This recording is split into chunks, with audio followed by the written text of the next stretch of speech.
Buenas noches. Soy la doctora María Dolores Ruiz Pedraza, presidente del Colegio de Pediatría de Nuevo León.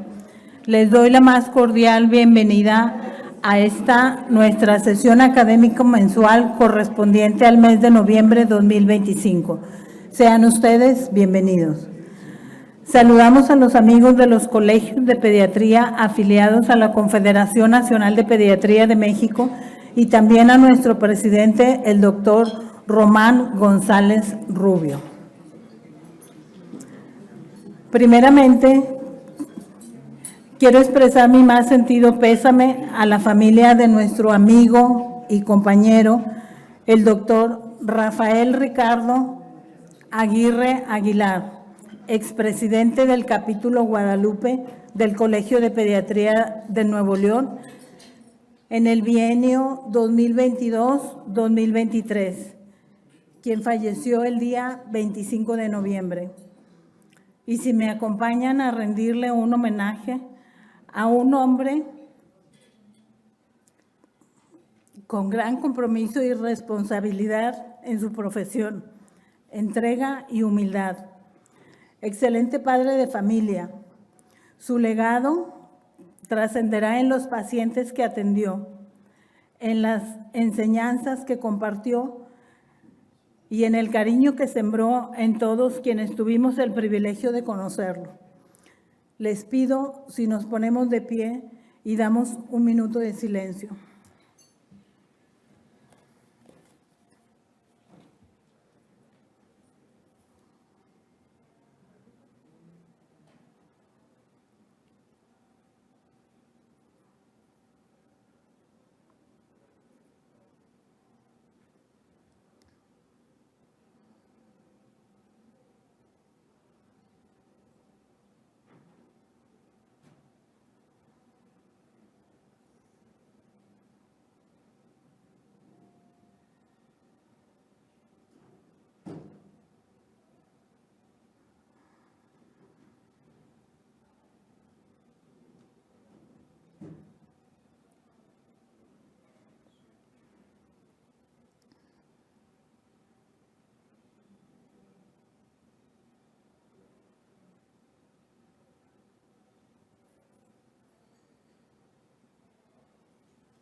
Muchas gracias.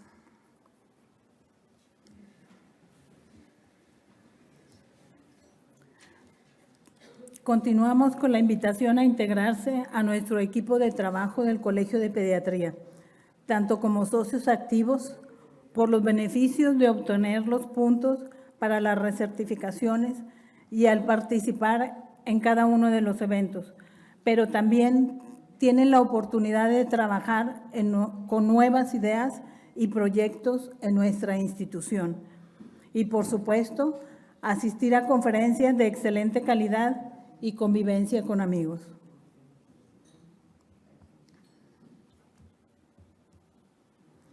También recordarles que ya está abierta la convocatoria para el examen de certificación y recertificación en pediatría para el próximo sábado 21 de febrero del 2026. Las bases están en la página del Consejo Mexicano de Certificación en Pediatría. Nosotros los apoyamos con sus documentos, los cuales se recibirán en la oficina del Colegio de Pediatría de lunes a viernes de 10 de la mañana a 15 horas, hasta el día 19 de enero del 2026.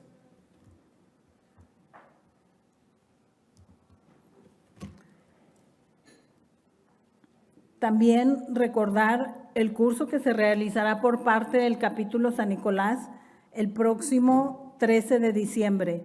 El mundo de la alergia alimentaria en pediatría, un enfoque multidisciplinario. Será en el auditorio Doctor Hospital Aunas de Galería y ya estamos listos para el mismo evento.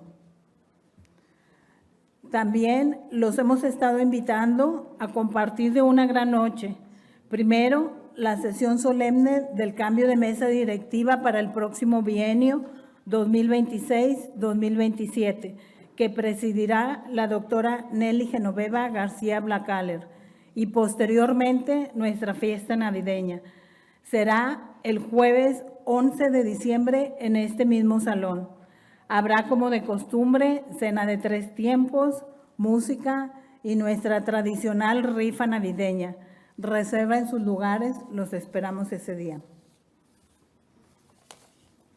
Y por último, quiero avanzar también para que separen su fecha del próximo año, del día 26 al 29 de agosto del 2026, para nuestro próximo congreso, 19º Congreso Internacional de Pediatría 2026, que contará con más de 100 profesores, más de 100 conferencias, 8 talleres y más actividades que iremos mencionando.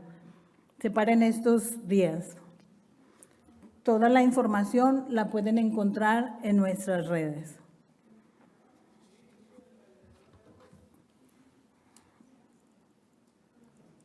Ahora quiero presentarles a nuestra profesora ponente del día de hoy. Ella es la doctora Samantha Pérez Cavazos. Es médico egresado de la Facultad de Medicina de la Universidad Autónoma de Nuevo León. Realizó pediatría por parte de la Universidad de Monterrey en el Hospital Christus Muguerza.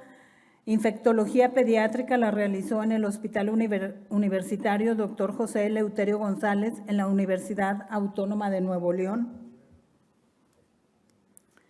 Tiene un diplomado en enfermedades infecciosas del adulto realizado en la Universidad Católica de Chile. Es máster en VIH en la Universidad Rey Juan Carlos de España. Realizó infección en medicina materno-fetal en Fetal Medicine, Barcelona. Tiene más de 30 publicaciones nacionales e internacionales en revistas indexadas. Es profesora de infectología y del curso de alta especialidad en epidemiología hospitalaria en el Hospital Universitario Dr. José Eleuterio González. Es profesora responsable de Clínica de Embarazo y VIH y del Programa de Exposición Perinatal a VIH, Clínica del Niño y Adolescente que viven con VIH, Clínica Invicta en la Universidad Autónoma de Nuevo León. Es miembro CORSAR del Comité de Resistencia Antirretroviral y es miembro de la Asociación Mexicana de Infectología Pediátrica y de la Asociación Mexicana de Infectología y Microbiología Clínica. Le damos las gracias y la bienvenida por estar hoy con nosotros.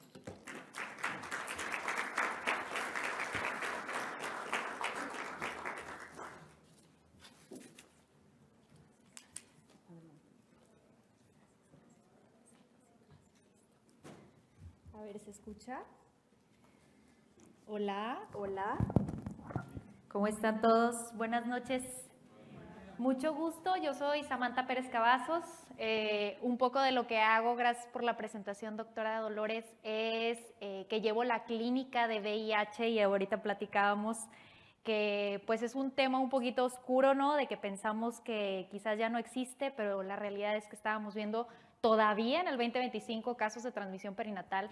Entonces, pues bueno, hacemos una labor que ya después, si Dios quiere, les platicaré un poquito. Pero el día de hoy no vamos a hablar de virus de transmisión sexual, sino que vamos a hablar de virus sincitial respiratorio. Lo que nos trae ahorita, virus de moda, en realidad no es un virus de moda, siempre lo habíamos conocido y pues ya teníamos años sabiendo que era un problema de salud muy importante, sobre todo para los niños, los lactantes, pero de 2023 para acá ya empiezan las estrategias de prevención para el virus sincitial respiratorio, lo cual es sumamente bueno.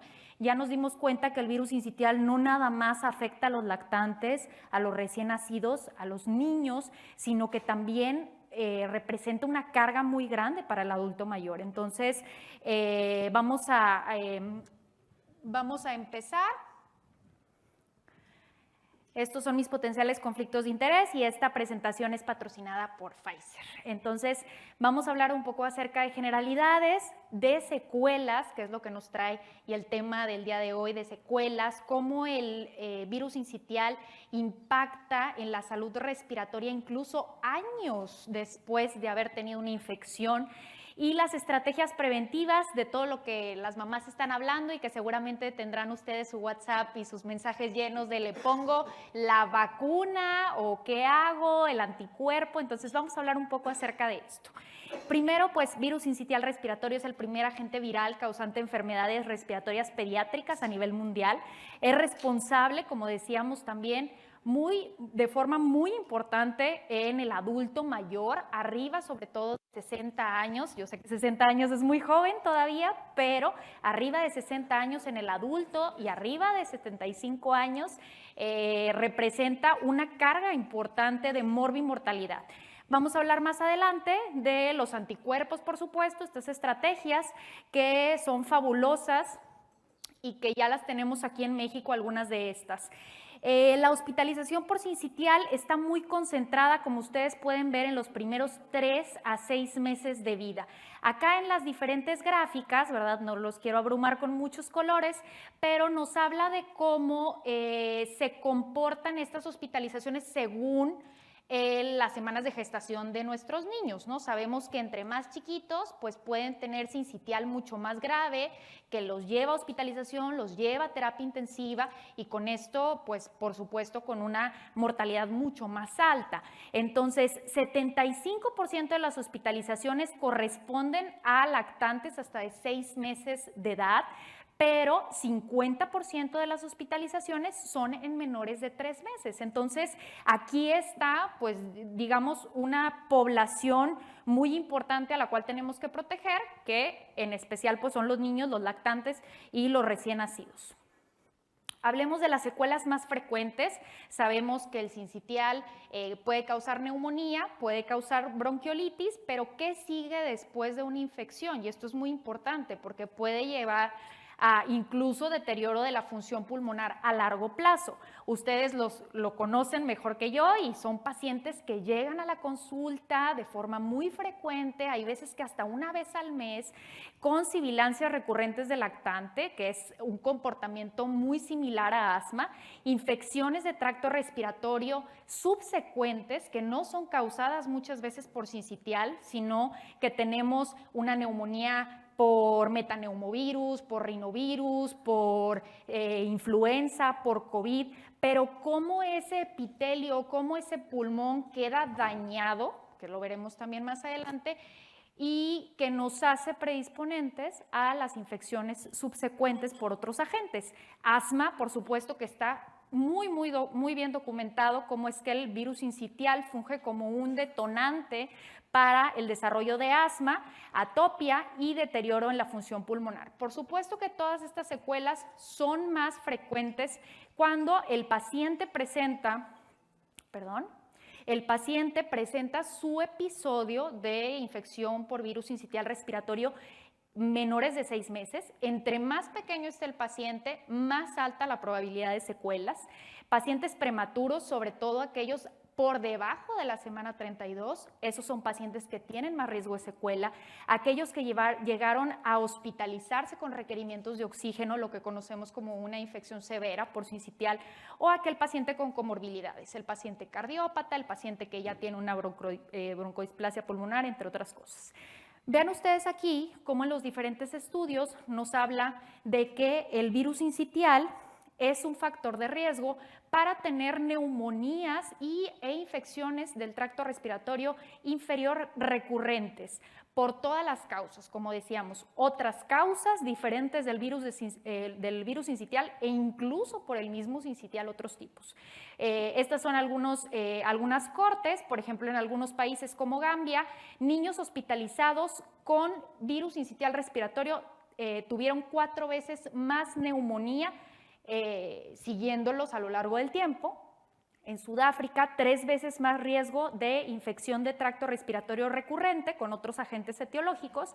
Y en Estados Unidos también, aumento de neumonía por otros agentes, y la relación está o depende de la gravedad del sincitial y la neumonía. Es decir, si el paciente se puso peor, llegó a terapia intensiva con requerimientos de oxígeno, es mucho más probable que desarrolle una neumonía posterior. ¿Y cómo funciona el virus sincitial respiratorio para el desarrollo de asma?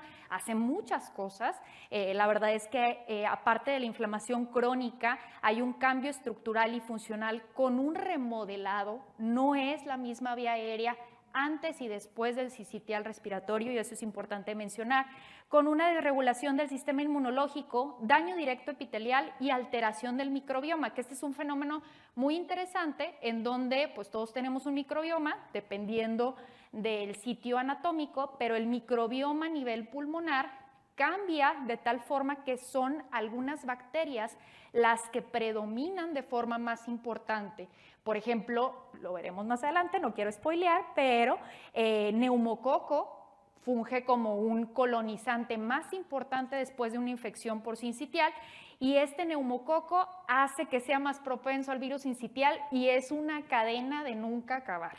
Entonces, hay varios estudios, aquí les presento algunos, en donde la infección por virus sincitial en la infancia, estos pacientes que siguieron de 2 a 12 veces más riesgo de desarrollar asma, aquellos pacientes que tenían una bronquiolitis severa en la infancia tenían hasta 13 veces más riesgo de asma, 2.5 veces más riesgo de atopia, esto a los 7 años. Ustedes saben que un diagnóstico de asma, pues ya como tal, tiene que estar en edad escolar, ya cuando se tienen estas pruebas de funcionamiento pulmonar. Y no haber padecido infección por virus sincitial en el primer año de vida otorgaba una reducción del riesgo sustancial de desarrollar asma. Y esto es más o menos lo que les quería platicar, y aquí lo pongo entre paréntesis, entre signos de interrogación. ¿Será protector en realidad esta respuesta inmune que se desencadena después de una infección por sincitial?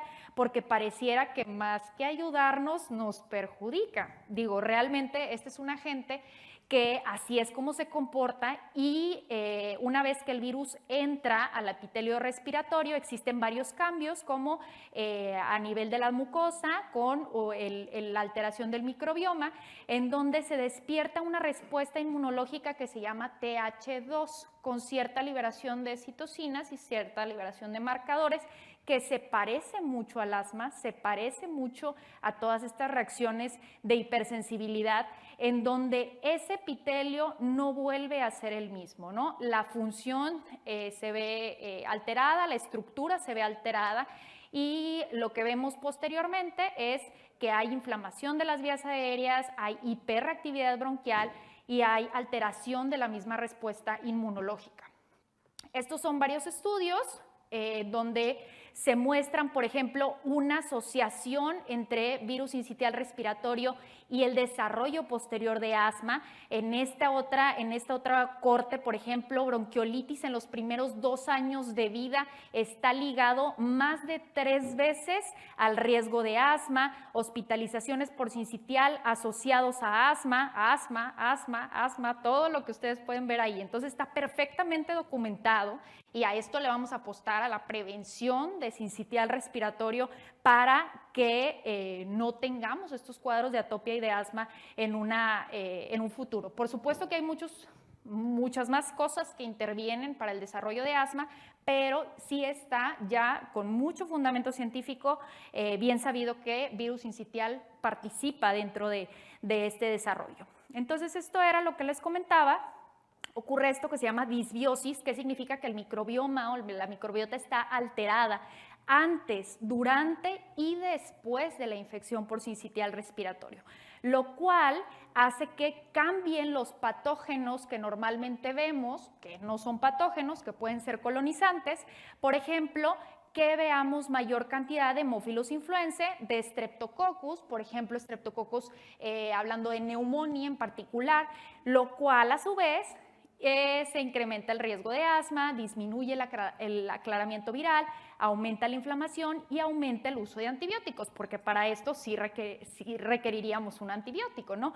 Entonces, esto mismo hace una predisposición a sincitial, lo cual nos lleva a lo mismo y a lo mismo y a lo mismo y a lo mismo. Entonces, en realidad, esta es una cadena de nunca terminar, ¿no? En donde la alteración del microbioma juega un papel muy importante, y esto también está documentado que en los chicos que utilizan antibiótico a muy corta edad también es un factor de riesgo para asma. Entonces, pues aquí tenemos muchas cosas interesantes para conocer acerca del comportamiento posterior y las secuelas de sincitial.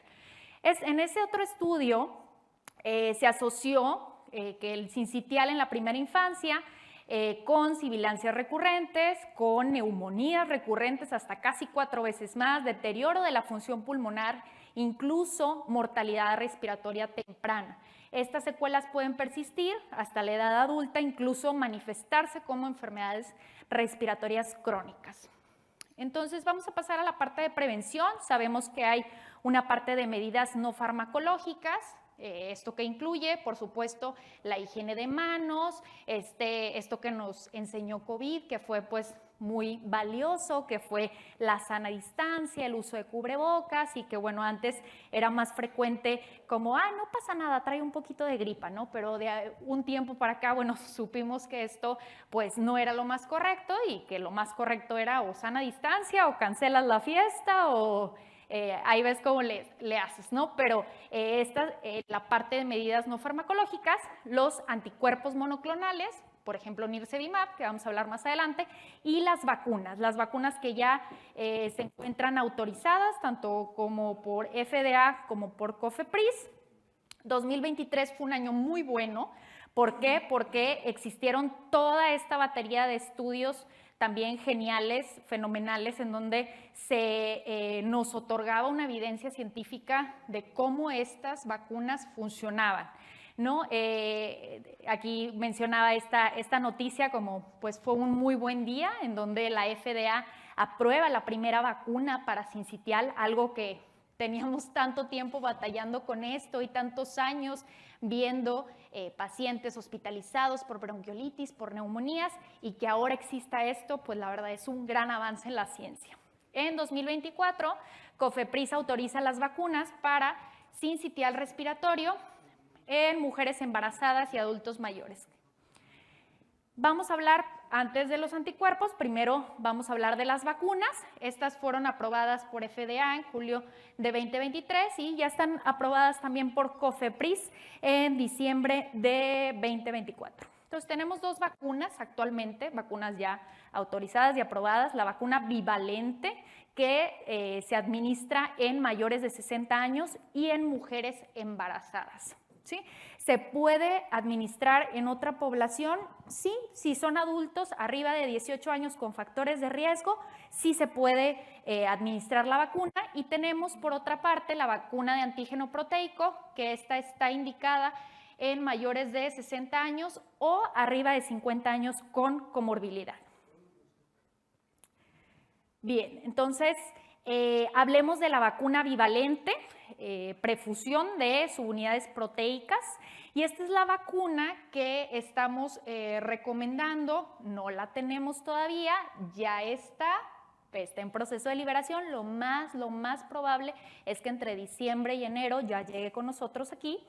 Y esta es la vacuna que se está recomendando o que se recomienda en la mujer embarazada, sobre todo en el periodo. Vamos a ver cómo se comporta el traspaso de anticuerpos, pero está indicada dependiendo las guías que se lean, las recomendaciones que se lean, a partir de la semana 24 de gestación y hasta la semana 36, para hacer esa transferencia de anticuerpos contra los antígenos del virus sincitial respiratorio por vía de la placenta, en la cual previene la enfermedad de vías respiratorias inferiores leves y grave en recién nacidos y hasta los 6 meses de edad. De hecho, ya hay información y tenemos información que esta protección incluso puede ser por más tiempo, pero que la protección más fuerte sobre todo ocurre a los 3 primeros meses y a los 6 meses. ¿Cuáles son los beneficios de esta vacuna y de inmunizar a la gestante, puede proteger al lactante los primeros 6 meses de vida. Algunas mujeres prefieren ser vacunadas durante el embarazo que vacunar a sus bebés.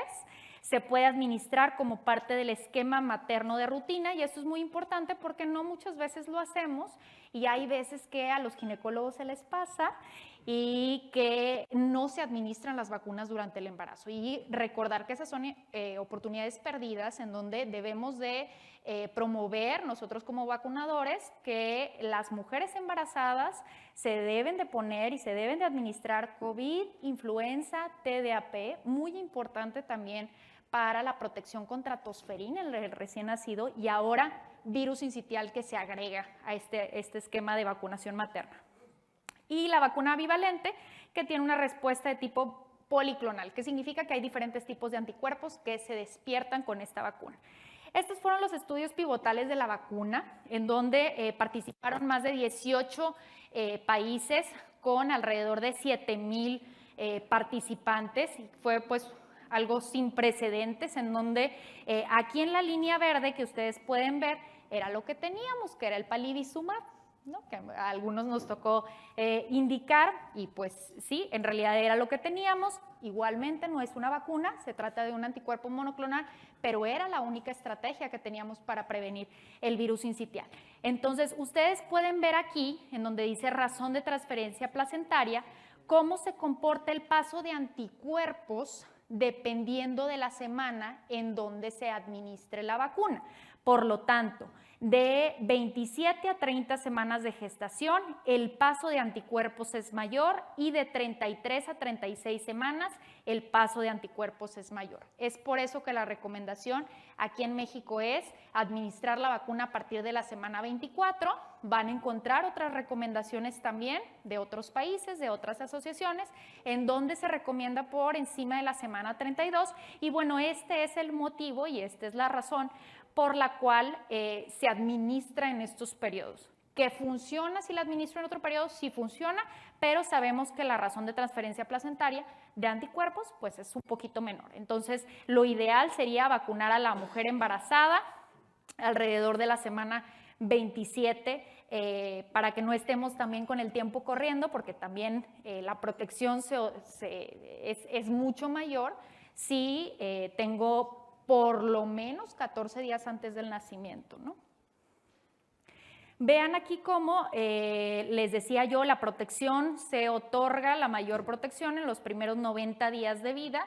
Vean ustedes cómo en este caso estamos hablando de eficacia, porque fueron los estudios, los ensayos clínicos que nos muestran eficacia de 82% a los 90 días, pero a los 180 días sigue de forma muy importante la protección hasta un 70%, pero más allá de 270, 360 días, es decir, pues ya uno pensaría que no, tal vez el niño ya no tiene anticuerpos, pues sí, que sigue teniendo anticuerpos contra aquí en estos estudios comparados con placebo, ¿no? Entonces, aquí en la tabla de abajo, el número de casos acumulados en aquellos que recibieron placebo versus a aquellos que recibieron la vacuna, ¿no? Entonces, esto recordar es vacuna materna, ¿no?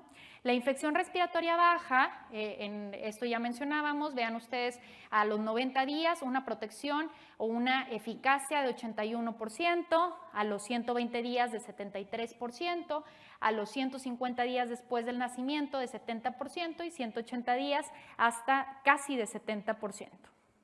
Los efectos adversos fueron muy comparables, muy similares cuando se comparó contra el placebo, y aquí podemos ver algunos que preocupaban por ahí. En realidad no hay, son muy similares, son muy comparables, no hay una diferencia significativa entre esto. Entonces, tiene un perfil de seguridad muy amplio y muy bueno.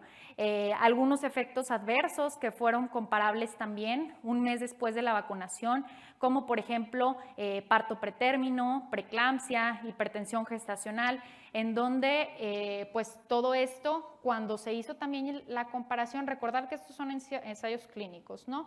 Pero cuando ya tenemos estudios de vida real, estos en particular, lo que preocupaba, que era el parto prematuro, pues se vio que no había ninguna asociación. Entonces es una vacuna sumamente segura, no hay riesgo incrementado de parto pretérmino, porque por ahí también pueden leer las mamás y a lo mejor no animarse a ponerse la vacuna por este dato, pero la verdad es que cada vez es más la evidencia científica, sobre todo en los estudios de vida real, muchos países que la están administrando y que a la hora de comparar quién tuvo parto pretérmino versus quién no, pues se muestra que la vacuna no tiene ningún impacto. Muy bien. Estas son las recomendaciones internacionales de la vacuna bivalente materna, algunas de las asociaciones, algunas como específicamente las asociaciones de ginecología, en donde pues ellos recomiendan recibir la vacuna entre la semana 32 a 36. Nosotros nos parecemos un poco más y estamos recomendando como la agencia europea, en donde alrededor de la semana 24 podemos empezar la vacunación, sobre todo en la semana 27, igual para que no se nos olvide, puede ser un poquito similar al comportamiento de la transferencia de anticuerpos de la TDAP y por eso elegimos de la semana más o menos 27. Y otras recomendaciones como de CDC. ¿Quién no se puede poner la vacuna? Bueno, solamente algunas personas que tengan alergia grave y documentada a los principios activos de esta vacuna, trometamol, sacarosa, manitol, cloruro de sodio, que bueno, es la minoría de los pacientes. En cuanto a efectos adversos locales y sistémicos, pues resulta que esta vacuna es una vacuna muy segura y con efectos adversos que la verdad pues no fueron de gran importancia. Como vieron aquí, por ejemplo, una de las cosas que es comparable con otras vacunas, pues dolor en el sitio de inyección, un poco de induración, un poco de eritema, pero después, cuando hacemos la comparación contra placebo, en realidad nada estrictamente significativo. Estos son los estudios que les comento de vida real, uno de los países que ya tiene y que fue precisamente el primer país en implementar como parte de su cartilla nacional de la mujer gestante fue Argentina. Esta vacuna, la bivalente. Entonces, aquí vemos, estos sí son datos de vida real, en donde lo que podemos observar es que en los menores de 3 meses, en este caso ya no es eficacia, es efectividad, una efectividad alrededor del 80%, por alrededor de los 6 meses, 66%, por supuesto que conforme pase el tiempo pues, van bajando los anticuerpos y ese es un fenómeno natural, pero saber que la protección máxima está entre los primeros 3 a 6 meses, pero que puede ser incluso más perdurable en el tiempo. Estos son otros estudios de efectividad de vacuna materna, que algunos que se realizaron en Estados Unidos, otros dos, los argentinos, pues van a la cabeza, ¿no? No solamente con vacuna materna, sino también con anticuerpo. Otros países como Chile, que también llevan la delantera en inmunización y en estrategias para el virus sincitial. Vean ustedes con datos muy, muy prometedores para hospitalización en aquellos lactantes de 0 a 3 meses, un porcentaje de efectividad hasta casi de un 80%, 80% en este estudio, que es el estudio argentino de Berni, que le llamaron Berni. En los países de Estados Unidos hasta un 66%, y eso es para hospitalización. Y para bronquiolitis severa o infecciones respiratorias inferiores severas, pues un porcentaje de efectividad que va desde el 76 hasta el 69%. Entonces tenemos números pues sumamente buenos. Estos igualmente son todos los estudios de vida real que ya tiene la vacuna bivalente en varios países en donde pues la efectividad ronda alrededor de 80%, sobre todo en los primeros 3 meses. Ahora hablemos muy breve, porque esta es vacuna de adulto mayor, pero hablemos de la vacuna de antígeno proteico de sincitial. Esta también ya se encuentra aprobada y aprobada por COFEPRIS también. Esta está indicada en adultos de 50 a 59 años de edad que tengan alto riesgo de enfermedades crónicas como EPOC, enfermedades cardiovasculares, diabetes, alguna inmunosupresión moderada, paciente post-trasplantado con administración de esteroides, en algún caso en particular, algunas neoplasias se puede administrar. y a todos los adultos sanos de 60 años o más. Entonces, esta vacuna también ya pronto la vamos a tener aquí en el país y pues valdría muchísimo la pena que estuviera también en los esquemas del adulto, ¿no? Las contraindicaciones, pues igualmente alergias graves y documentadas a alguno de los componentes, que esto pues es muy difícil a veces de saber que son alérgicos a tal o cual componente. En cuanto a efectos adversos, también un perfil de seguridad muy, muy bueno. Efectos locales como dolor, enrojecimiento, algo de edema, sistémicas leves como fiebre, fatiga, pero en general con un perfil de seguridad bastante bueno. Estas son las recomendaciones de la CDC. Entonces, ¿a quién protege? ¿Qué tipo de producto o qué tipo de estrategia preventiva estamos empleando? Y pues si es para todos o no. Entonces, adultos de 60 años o más sí son candidatos a la vacuna de antígeno proteico o también a la vacuna bivalente. En el caso de los bebés, pues en ese caso no estaría indicada la vacuna, sino que estaría indicado el anticuerpo monoclonal o, por supuesto, los anticuerpos por parte de la mamá con el traspaso placentario, si ellas se inmunizan durante la gestación. Ahora, vamos a ver cuáles son las diferencias entre vacuna y anticuerpo monoclonal. Ahora me toca ver mucho en las redes esto de vacuna para el sincitial, pero que están hablando de nirsevimab, ¿no? En realidad creo que nos toma muy poco tiempo hacer esta educación al paciente para decirle que en realidad no es una vacuna, porque funcionan de forma muy, muy diferente, ¿no? ¿Qué es un anticuerpo monoclonal? Es una proteína diseñada en el laboratorio que imita los anticuerpos naturales para neutralizar un patógeno. Actúa directamente contra el patógeno. El inicio del efecto es inmediato, a diferencia de una vacuna. Una vacuna, yo te aplico la inyección y tu cuerpo va haciendo, primero reconociendo qué antígeno o qué tipo de vacuna le administra al paciente, y tu sistema inmunológico va haciendo defensas en particular para ese patógeno, lo cual puede tardar de días a semanas. La duración del efecto, que puede ser corta como los anticuerpos monoclonales, más o menos entre 5 a 6 meses, pero la protección para algunas vacunas puede generar memoria inmunológica incluso de por vida, ¿no? Hay algunas que sí requieren booster, que requieren refuerzos, pero hay algunas que generan memoria inmunológica de por vida. Ejemplos en pediatría de anticuerpos, inmunización pasiva para algunos virus respiratorios, algo que también utilizamos frecuentemente, vacunas en pediatría contra todas las que ya no sabemos perfectamente, tosferina, neumococo, influenza, incluso COVID. La vía de administración, que suele ser intramuscular, y el costo, que generalmente pues es muy alto para los anticuerpos monoclonales, y a diferencia de las vacunas, pues sí tenemos mayor accesibilidad, y hay veces que estas vacunas suelen ser parte de los programas nacionales de inmunización. No todas, hay algunas que son adicionales, por ejemplo aquí en México, pero pues por lo menos hay más accesibilidad. Las opciones que teníamos previamente contra el virus incisional, hablando de anticuerpos, era el palivizumab, que era un dolor de cabeza porque pues había que poner hasta 5 dosis, ¿no? Una dosis mensual, intramuscular.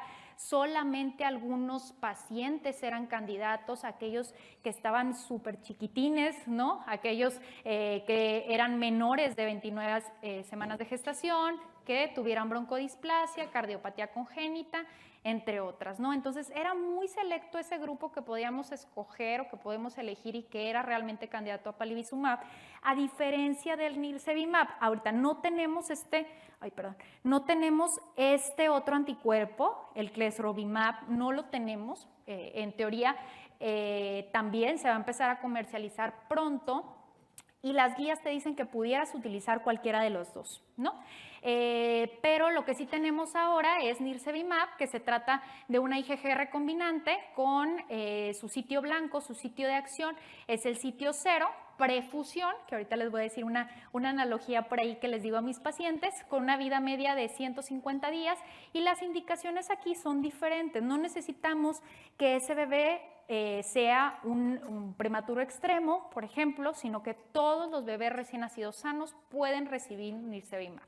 ¿sí? Después de los 8 meses, bueno, ya se valora el caso en individual, sobre todo de los 8 a los 24 meses, para ver si son candidatos, sobre todo con estas cuestiones de inmunosupresión, cardiópatas, neumópatas, que sí se deben de poner nirsevimab, pero en los primeros 8 meses, sobre todo priorizar los primeros 6 meses, captemos a los sanos, sobre todo, y por supuesto, aquel que no tiene anticuerpos por una inmunización materna, ¿no? ¿Cuáles son las dosis? 50 miligramos abajo de 5 kilos y arriba de 5 kilos 100 miligramos. Y en aquellos que es su segunda temporada son 200, son 100 y 100, ¿no? Entonces, en cuanto a vacuna materna, ya vimos que es proteica recombinante, que es bivalente y que actúa en esta prefusión. Actualmente está autorizada entre la semana 24 y 36 de gestación. Se administra 0.5 mililitros dosis única de forma intramuscular. Lo que estamos haciendo ahorita y lo que yo hago personalmente es que si me llegan a la consulta embarazadas solicitando la vacuna, bueno, aquí aprovechando un poco pues la frontera, pues en algunos sitios, sin decir marcas, pues aquí en McAllen o en Laredo o en Roma o en Bronzeville, les queda cerca, incluso hasta en el mismo súper, ¿no? No es una vacuna barata tampoco, esperemos que ya que entre a México el costo sea un poco más accesible, pero es lo que estamos haciendo en este momento para asegurar esa vacunación materna. Ahora, ¿cómo funciona el nirsevimab?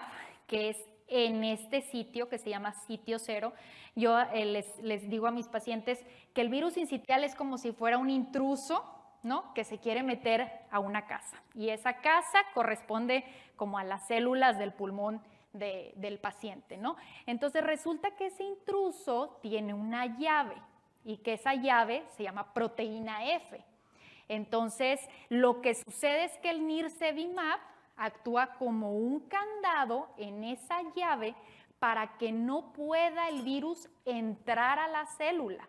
Y lo que en este proceso, en esta analogía de entrar a la casa, sería esa fusión que hace el virus con las células, ¿no? Entonces, realmente el nirsevimab lo que hace es como un escudo que de esta forma, pues impide que el virus, una vez que ya entró al cuerpo, pueda llegar a la célula, ¿no? Entonces, este es el sitio. Estos son los otros sitios de diferentes anticuerpos. Estas son las indicaciones de palivizumab, que ya lo comentábamos previamente, sobre todo los recién nacidos, pretérminos extremos, cardiopatías congénitas, pero pues decíamos una dosis mensual, 5 dosis, en realidad un medicamento, un anticuerpo que pues no, tampoco estaba ampliamente distribuido y que era un poco difícil de recetar, ¿no? Entonces, el nirsevimab, este nuevo anticuerpo, pues es un anticuerpo de tipo IgG monoclonal recombinante, como ya decíamos, se liga a estas subunidades en la prefusión, eso significa antes, lo que hace que no pueda entrar a las células del hospedero. El precio en México aproximadamente está entre 10 a 12 mil pesos, lo cual también pues es difícil para la mayor parte de las familias mexicanas poder costear este anticuerpo. Entonces también por ahí encontré un post muy bonito que decía, pues no eres menos papá y no eres menos mamá si no puedes pagarlo, ¿no? Porque también hay esa parte de sentir un poco de necesidad de querer hacer todo, por supuesto, pero la verdad es que el costo es muy alto, ¿no? Entonces, imagínense esos niños que lo comentamos ahorita con el doctor Flores Doria, que necesitan 200 miligramos, imagínense, pues 20 mil pesos, pues la verdad es que no, es una situación difícil aquí en México.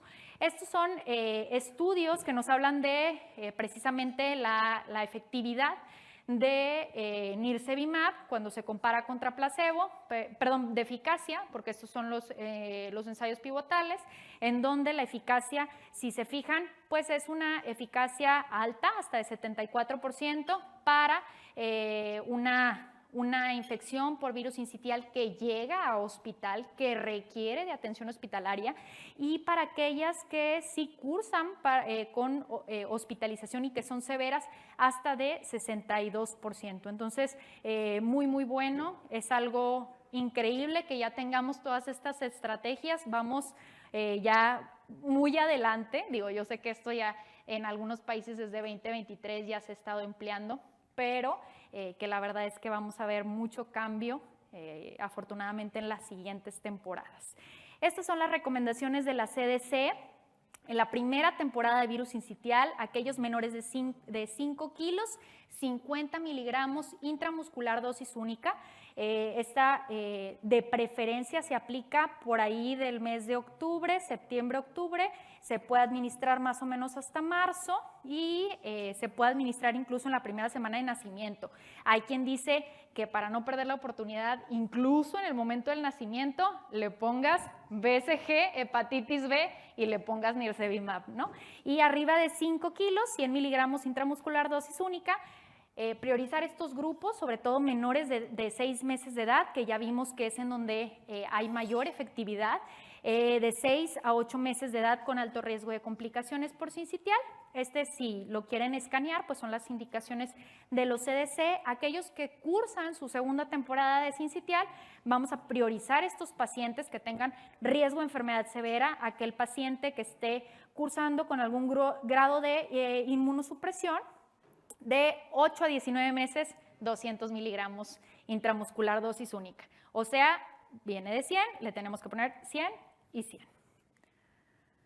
Las contraindicaciones: hipersensibilidad al principio activo, alguno de los excipientes. La verdad es que es un recién nacido, ¿cómo vamos a saber que que tiene hipersensibilidad a algo de esto? La verdad es que no lo vamos a saber, pero estas son las contraindicaciones de la vacuna, de nirsevimab. Esto es también con un perfil de seguridad muy, muy amplio, en donde algo de los efectos adversos más frecuentes que se han reportado es exantema. Aquí está la diferencia entre nirsevimab y palivizumab. A diferencia, decíamos, de aquellos pequeñitos que eran prematuros extremos y que palivizumab solamente tenía un nicho de pacientes candidatos en particular, pues resulta que nirsevimab no, nirsevimab es para todos, ¿no? Pero encima de los 8 meses hay que priorizar y hay que ver si ese paciente tiene factores de riesgo. En cuanto a eficacia, pues nirsevimab se llevó a palivizumab por mucho, ¿verdad? En cuanto a la administración, es una inyección versus a 5 inyecciones de forma mensual. Y pues en cuanto a costo efectivo, bueno, se empezaron a dar cuenta también las personas de que pues al último salía más barato pagar nirsevimab que palivizumab. Existen ya muchos estudios de vida real que nos hablan de cómo se fue modificando esta gráfica. Es súper, me gustó mucho, es muy bonita, porque ilustra, estos son en hospitales de Italia, cómo es, ellos le llaman la era pre-nirsevimab y post-nirsevimab, ¿no? La era pre-nirsevimab, en donde llegaban aproximadamente hasta de 3 a 4 niños a hospitalizarse por sincitial, y después del nirsevimab, porque tienen vacunación tanto materna como también tienen aplicación de nirsevimab como estrategias nacionales, y pues vean cómo pues ni siquiera llega al caso, ¿no? Entonces muy interesante lo que están haciendo los chilenos, lo que están haciendo los argentinos también. Vean ustedes, estas sí son de vida real, cuando hablamos de hospitalización, cuando hablamos de causas en general de hospitalización, pues como el porcentaje de efectividad es bastante alto.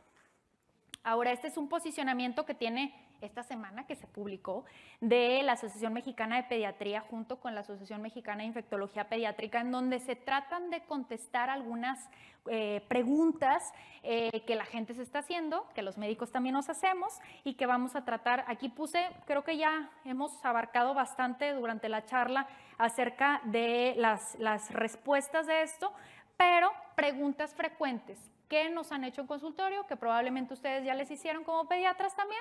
Si una gestante se aplica la vacuna bivalente, ¿es necesaria la aplicación de nirsevimab? ¿Qué decimos? ¿Depende?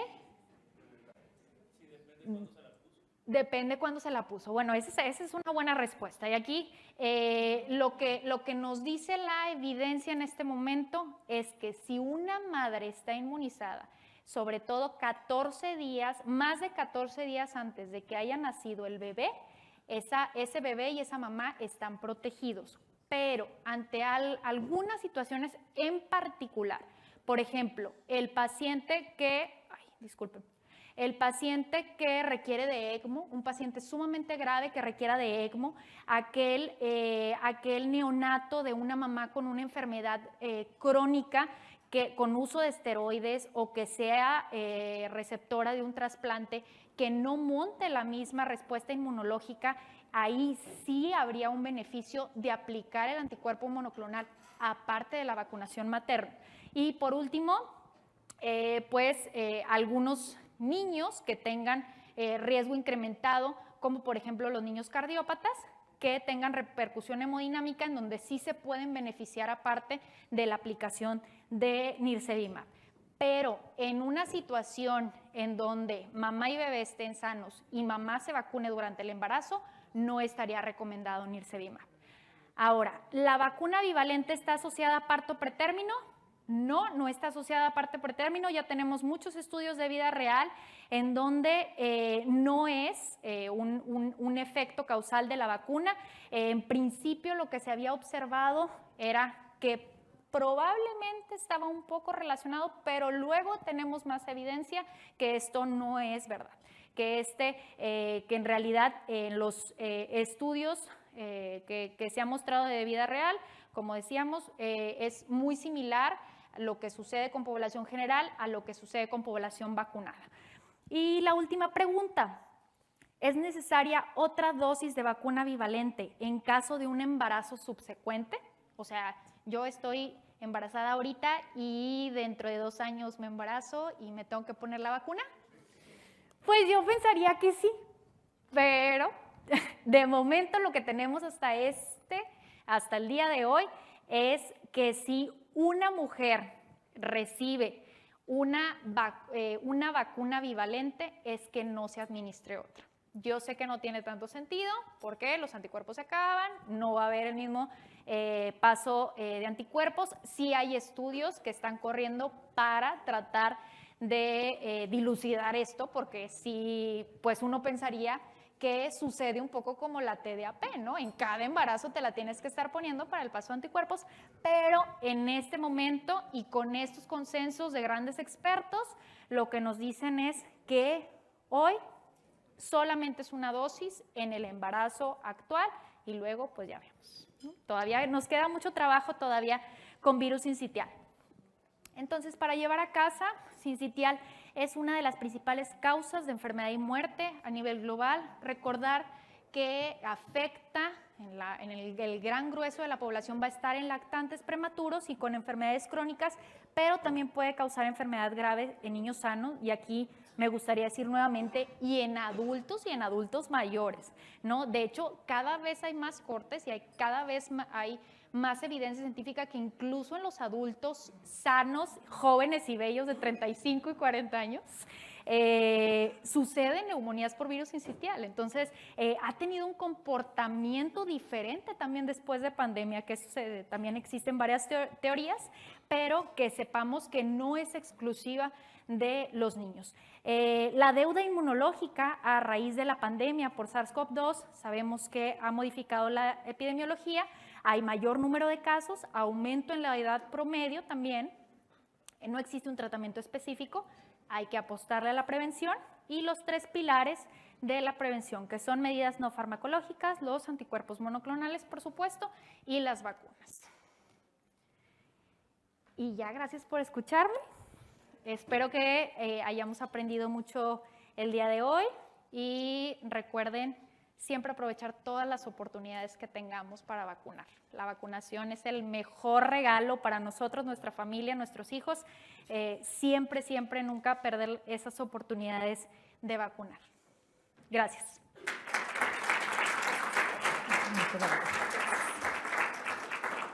Le damos las gracias por su excelente ponencia. Y no sé si tengan alguna pregunta aquí para la doctora Samantha. En línea sí hay. ¿En línea? ¿Sí? Ok. Sí. Doctora Samantha, está preguntando el doctor Carlos Arturo Baladiz. ¿Cuál es la causa por la cual después de una infección por virus sincitial respiratorio los pacientes son más susceptibles a patógenos productores de neumonía? Es la pregunta. Bueno, creo que hay muchas causas, como ya vimos. Una es la misma respuesta y el mecanismo de fisiopatología del virus, o sea, el tipo de respuesta inmunológica que levanta, que no es una respuesta habitual, entonces que es mucho más parecida a lo que vemos en reacciones de hipersensibilidad. Esa es una definitivamente, que el epitelio es uno antes y después, como ya veíamos, de una infección por virus sincitial. Y yo diría en este sentido, lo que tiene tal vez más peso es la alteración del microbioma. O sea, que el mismo sincitial hace que los patógenos que normalmente viven en vías aéreas o vías respiratorias existen todos en cierta cantidad y casi siempre colonizantes, y ahí viven y no pasa nada, ¿no? Pero ante ciertos estímulos pueden ser patógenos. Entonces, esta desregulación inmunológica que causa el sincitial hace que encontremos más, por darles algunos ejemplos, y lo que más se ha documentado es moraxella, especies de moraxella, hemófilos, influenza y estreptococcus en general, ¿no? Entonces, que esos patógenos o que esos agentes etiológicos ahora vivan en nasofaringe y que vivan en vías aéreas, eso representa también que las colonizaciones son mayores, lo cual nos puede llevar, por supuesto, a infecciones, ¿no? Entonces, hay muchos factores que juegan en este punto, pero sí creo que una de las cosas más importantes es la alteración del microbioma. No sé si Gracias. Hay otras dos preguntas más. Además de la vacunación, ¿hay forma de prevenir ese camino hacia el asma que mencionó en los artículos de que después de una infección por virus sincitial respiratorio hay un camino pues claro hacia que el niño desarrolle asma? ¿Hay forma de prevenirlo? En realidad no. O sea, en realidad evitar una infección por sincitial es un gran paso, ¿no? Pero al final de cuentas recordar que también el asma tiene muchos mecanismos involucrados en donde a lo mejor va a existir el niño que va a ser asmático con o sin y a pesar del sincitial respiratorio, ¿no? Entonces creo que ahí existen varios factores, pero lo que sí podemos hacer es quitar ese factor de la infección por sincitial respiratorio, o no tanto la infección, porque al último, recordar que vacunas y anticuerpos, nada nos ofrece un 100% de protección, pero lo que sí, y que está también, tenemos la evidencia, es que entre peor sea el sincitial y nos lleve a requerimientos de oxígeno y nos lleve a hacer un cuadro severo, ese paciente va a desarrollar o tiene más probabilidades de desarrollar asma. Entonces, en ese sentido, ponernos la vacuna, captando a la mujer embarazada o poniendo anticuerpo, podríamos prevenir una infección grave por sincitial. Gracias. Hay otra pregunta que voy a leerla tal cual la están escribiendo. Entonces está difícil. Es que por los nombres de los anticuerpos. Ok. A ver. Dice, paciente que nace en primavera-verano y se le aplicó palivizumab. Ajá. ¿Se recomienda que también se le aplique nirsevimab en su primer invierno? Sí, correcto. Sí, sí está recomendado. Okay. Sí, sí está recomendado. En ese caso, su primer nirsevimab sería alrededor de septiembre-octubre. Sí estaría recomendado, aunque ese paciente ya tuviera administración previa de palivizumab. Aunque sean 4, aunque sean 3, aunque sean 5, sí está recomendado nirsevimab. Gracias. Aquí en la sala. Hola, Sam. Yo tengo un paciente bebé, segunda temporada invernal, pero pesa menos de 10 kilos. ¿100 miligramos o 200? 200. Ay, okay. 220,000, anda. No, a ver, pues, en realidad, la indicación sería 200. Es que estuve O sea, leyendo por ahí que si por- menos de 10 kilos tal vez se Sí. podrían decir, pero no. No, en realidad serían 200. La segunda temporada. Sí, la verdad es que no es fácil, ¿eh? No es fácil. Digo, uno ya cuando echa números y echa cuentas, aunque sean pacientes que estén asegurados, que tengan seguridad, seguro de gastos médicos mayores, lo que vemos es que, bueno, en el deducible y en el coaseguro se te va eso, ¿no? O sea, por una hospitalización por sincitial. Pero la verdad es que sí, no es una cantidad fácil y a la mano de todas las familias mexicanas, ¿no? Entonces, digo, nosotros que vemos práctica privada, que a lo mejor las familias están en cierto estatus socioeconómico que quizás sí puedan hacer este esfuerzo, ¿no? Aunque sea tarjetazo, ¿no? Pero que se puede hacer un esfuerzo, pero ¿qué va a pasar con todos esos pacientes? ¿Qué va a pasar con todos esos niños que están en comunidades marginadas, que no tienen acceso ni siquiera a las vacunas gratuitas? O sea, por cuestiones de traslado, movilidad, el que vive a 6 horas de la capital, o sea, en realidad creo que sí es un tema muy importante, en donde, bueno, alguna vez alguien me dijo, hablas desde tu privilegio, y le digo, bueno, pero en realidad aprovechar esos recursos que tenemos ahorita, digo, será tarea también de nosotros alzar la voz a través de las diferentes asociaciones, colegios, para que esto pues se pueda hacer sistemático y porque todos los niños deberían de tener derecho a este anticuerpo, ¿no? Hay una última pregunta del doctor Enrique Mendoza. Él está mencionando aquí en su pregunta que en algunos otros artículos o libros se mencionan fenotipos de pacientes que sufren infecciones y que tienen más riesgo de lesión bronquial.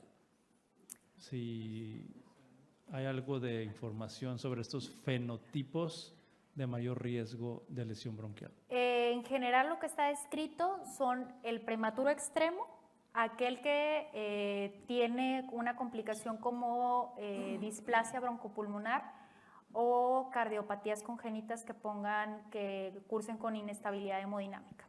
O sea, esos serían los más importantes. Yo creo que sí.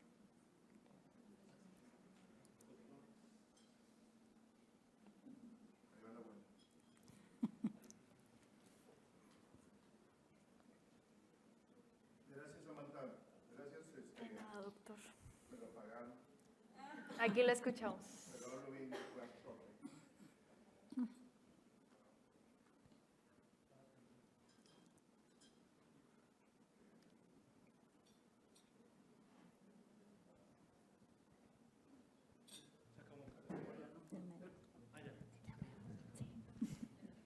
No es porque no me oiga aquí, es para las personas que están en línea. Gracias.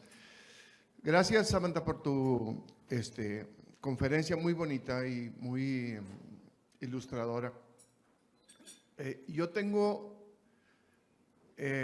una pregunta y después un comentario. La pregunta es, en este momento, un bebé de 2 meses de edad se enferma y tiene bronquiolitis, no tiene panel respiratorio viral, suponemos que es BCR, y en 8 días o 10 días se logra superar la fase aguda de la enfermedad y el pediatra que lo trate hace lo que tenga que hacer para evitar, digamos, repercusiones posteriores de hiperreactividad bronquial y de asma, etcétera. Ok. Es noviembre, tiene 2 meses. ¿Ese bebé se debe de vacunar? Sí se debe vacunar. Bueno, más bien, vacunar, se debe administrar el anticuerpo monoclonal. Okay. Porque sí puede tener una inmunidad en este momento del episodio. No sabemos si fue sincitial, digo, pudiera haber sido cualquier otra agente, no lo tenemos documentado, pero de estar documentado puede ser que el paciente tenga una inmunidad transitoria de 3 a 5 meses, inmunidad natural.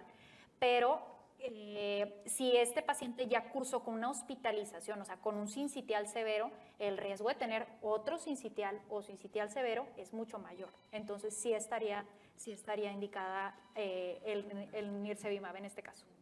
La siguiente pregunta es consecuencia de tu respuesta. ¿En qué momento? Idealmente, sabiendo que la inmunidad puede estar cercana de 4 a 8 semanas, no está bien descrito como tal, o sea, después de un episodio agudo, como en principio teníamos la duda con COVID, ¿no? Que ¿cuánto tiempo después de que tuve COVID me puedo vacunar? Más o menos el nirsevimab se recomendaría 8 semanas después. Correcto. Ok. Gracias.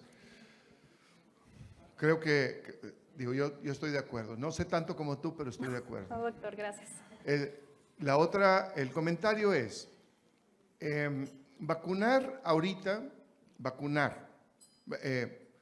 administrar anticuerpos monoclonales a un bebé ya recién nacido o lactante, menor o mayor, es una responsabilidad del pediatra y de los padres. No es una responsabilidad hasta este momento de nuestro sistema de salud. Y parece ser que, digamos, el mundo ideal sería vacunar a la mamá. Seguramente la vacuna va a ser de un costo menor al anticuerpo monoclonal, seguramente. Y aquí creo que digamos, la idea y el mensaje sería que pudiéramos hacer que nuestro sistema de salud pública pudiera incluir la vacunación materna contra BSR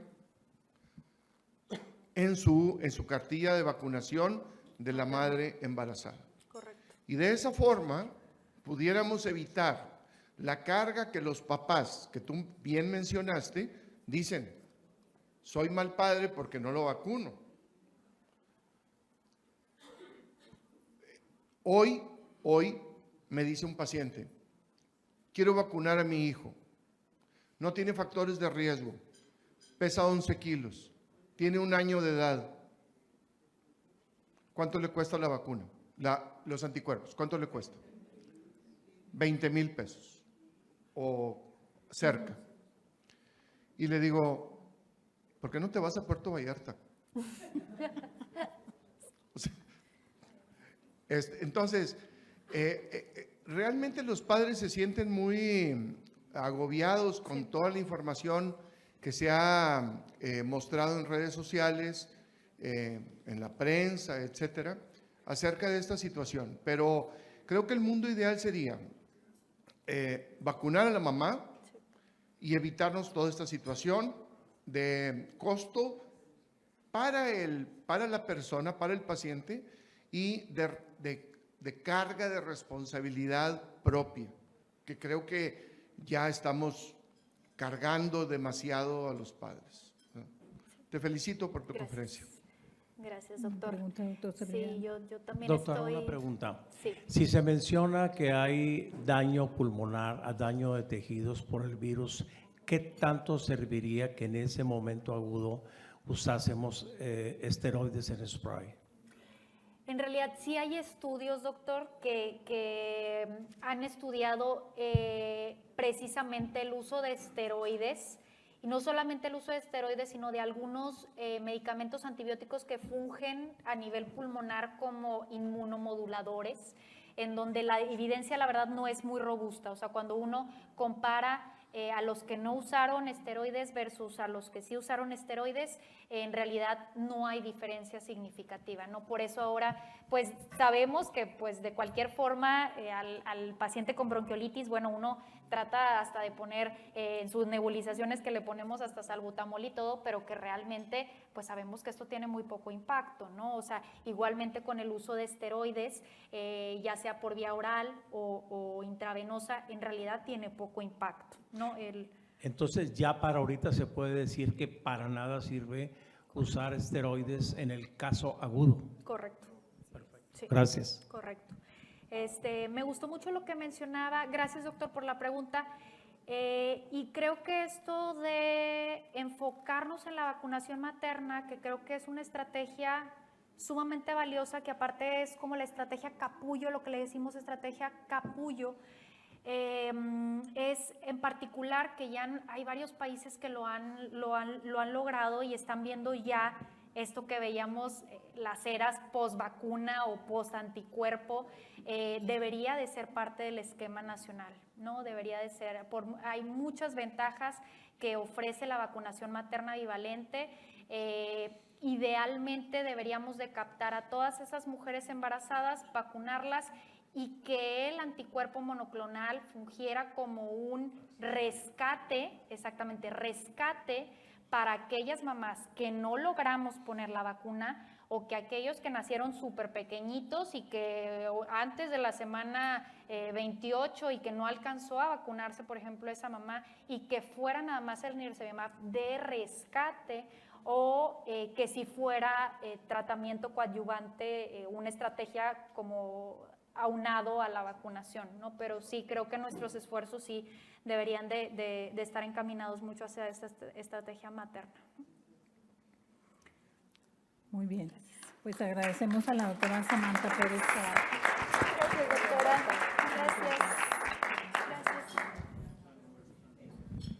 Gracias, doctora. Gracias. Gracias, doctora.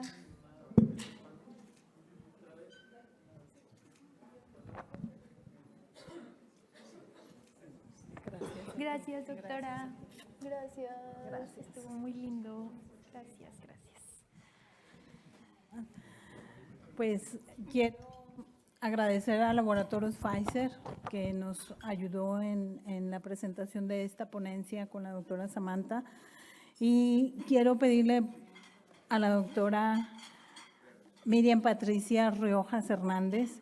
Ella es médico de enlace médico científico del área de vacunas de Pfizer México, quien tiene un mensaje para ustedes.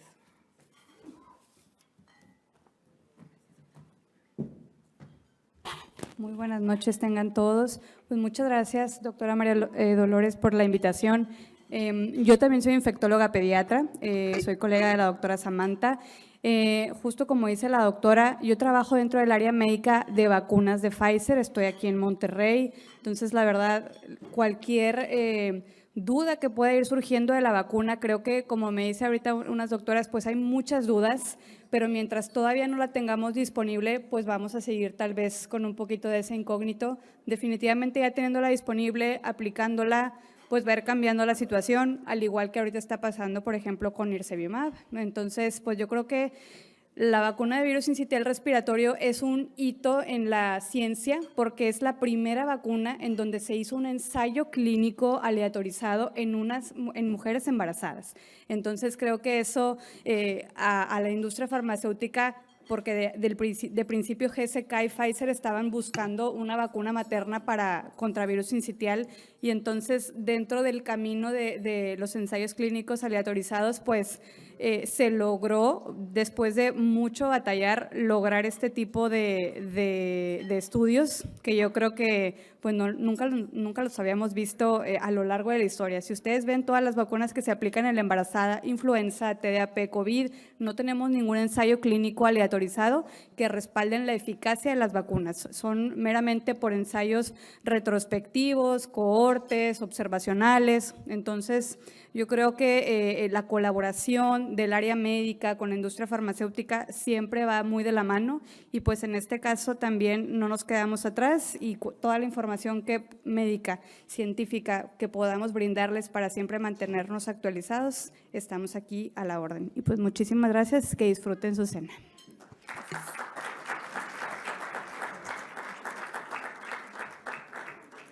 Muy bien, pues muchas gracias a todos ustedes por estar el día de hoy. Con esto concluimos nuestra sesión y recuerden, los esperamos en nuestra fiesta navideña el día jueves 11 de diciembre en este mismo salón. Gracias, buenas noches.